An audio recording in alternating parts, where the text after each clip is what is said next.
Hello, America. My name is Matthew B. Moore, and I'm here on a mission to keep you from raining crap. And tonight I want to talk about a good movie. Now, some of you may think it's crap, but I really like it. Death Race. The new Death Race. Of course, it's a remake, but it's a really cool remake. Now, I want to start with Paul W.S. Anderson, the director. The man's done some really cool stuff. He did Event Horizon, which is one of my favorite movies ever. He did Soldier. He did Resident Evil, movies I like. He did something bad once. He sinned. He made Alien vs. Predator. We're going to let him slide on that for right now because then he made Death Race. Now, Death Race is badass, and I'm going to set it up for you. Okay, Jason Statham used to be a race car driver, and he's out of the circuit. And it's in the future, and the world's pretty much gone to crap. So anyway, Jason Statham works at a factory, and he gets fired, and he goes home, and he's at home with his wife, and all of a sudden his wife gets murdered.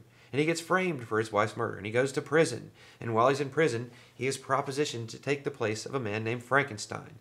Now, the man named Frankenstein has been doing this thing called Death Race. And what Death Race is, well, prison inmates race around this sort of crazy prison compound racetrack.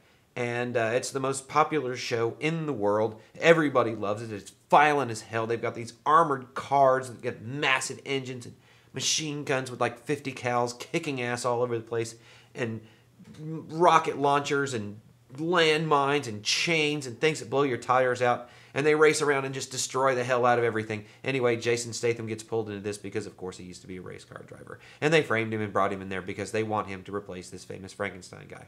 Well, the famous Frankenstein guy's been in so many wrecks you can't see his face, so he wears this mask. So it really doesn't matter who plays Frankenstein, just as long as the ratings go through the roof. Now, with that said, Statham is entertaining as always.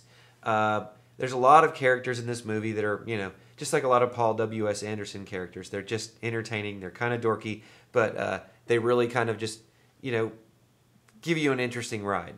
I have to say this. The script is dorky in some places, but you're really, really going to lock into Machine Gun Joe. It's going to be badass. And the whole thing, if you just, shut your brain off and have a good time, it kicks ass just like a lot of Paul W.S. Anderson movies do. Now, I'm just going to say this. If you pass it over in the video store and you say you're married and you got family and kids and all this kind of stuff, watch it when they're gone. If not, if you're a normal person, regular guy, not normal person, but if you're a regular guy and you're not married and stuff like this, you're going to love it. Just get this movie and just say, quit being like, oh, I went to film school, I don't watch things like that, blah, blah, blah, blah, blah. To hell with that. And movies this good? Oh, hold on a second.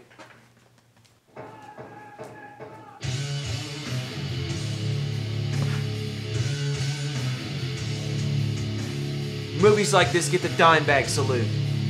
They're just badass. They just rule. If you like your movies with metal and violence and destruction and entertainment and hot chicks and prisons and everything else like that, rent this movie.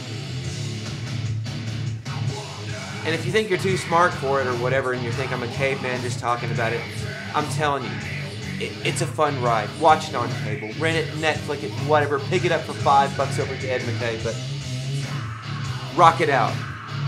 I don't steer you wrong, America, so rent smart. Why would I tack Pantera onto it if it wasn't metal?